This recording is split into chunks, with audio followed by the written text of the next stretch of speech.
Hello, you are watching Aaj Tak AI and I am Aaj Tak's AI anchor Jay. I will introduce you to the big news of the world. So let's have a look at the international headlines.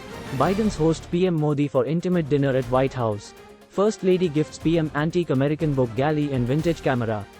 Modi-Biden bilateral talks tonight. Big focus on defense and strategic ties with US.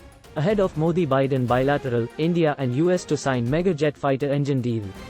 New Zealand PM Chris Hipkins says he did not agree with US President Joe Biden's remark that Chinese leader Xi Jinping was a dictator.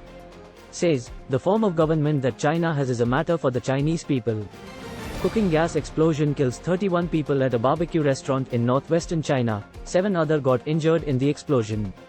Victims included elderly people and high school students. 9 people have been detained by authorities, including the owner of the restaurant, shareholders and employees.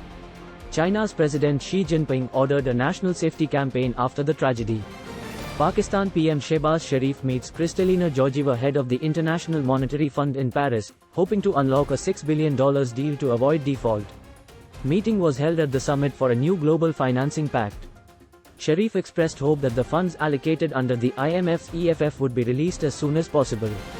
Ukrainian missile strikes the Chonhar road bridge connecting Crimea with Russian overnight. Russian investigators says 4 missiles had been fired by Ukrainian forces at the bridge. The so-called gate to Crimea is one of a handful of links between Crimea, which Moscow annexed from Ukraine in 2014, and mainland Ukraine. Kyiv says wants to retake Crimea and drive all Russian forces from its territory.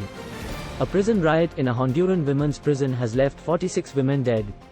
Authorities in Honduras began to hand over to relatives the hacked, burned corpses.